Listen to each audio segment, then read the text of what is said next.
بسم الله الرحمن الرحيم رافع السماوات ومنزل الآيات إلهنا وخالقنا ورازقنا وليس لنا ربا سواك اللهم انفعنا وارفعنا بالقرآن العظيم الذي رفعت مكانه وأيدت سلطانه وقلت يا أعز من قائل سبحانه فإذا قرأناه فاتبع قرآنه ثم إن علينا بيانه أحسن كتبك نظاما وأفصحها كلاما وأبينها حلالا وحراما محكم البيان ظاهر البرهان مهووس من الزيادة والنقصان فيه وعد ووعيد وتخويف وتهديد لا يأتيه الباطل من بين يديه ولا من خلفه تنزيل من حكيم حليم اللهم اجعلنا من القرآن الذين هم أهلك وخاصتك يا ذا الجلال والإكرام اللهم اجعلنا من القرآن الذين هم أهلك وخاصتك يا ذا الجلال والإكرام اللهم إنا بنو عبيدك بنو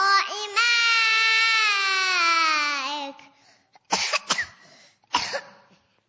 نواصينا بيدك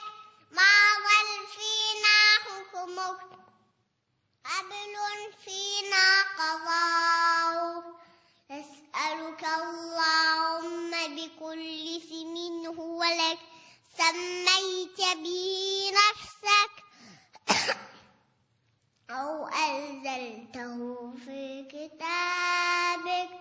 أو علمته أحدا من خلقك أو استأثرت به في علم الغيب عندك أن تجعل القرآن العظيم ربيع قلوبنا ونور صدورنا ودناء أحزاننا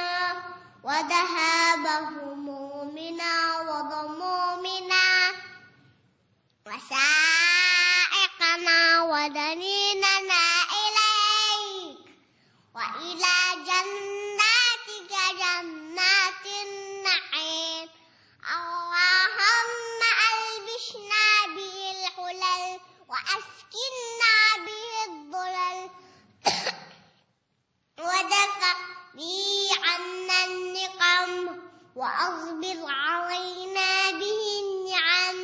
واجعلنا به عد الجزاء فائزين وعند النعماء من التاهين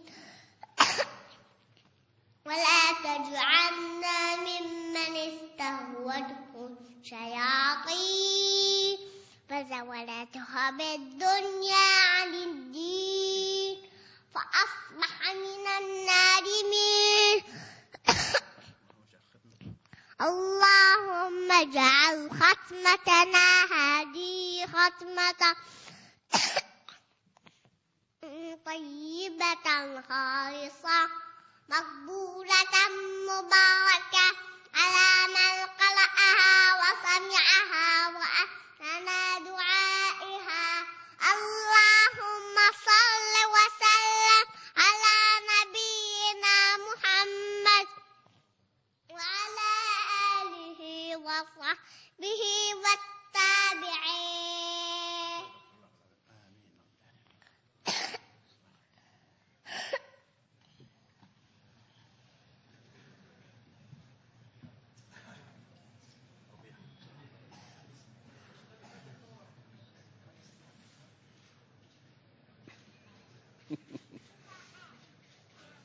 صفلي شوي. يلا شيخ من عندك. شيخ مات.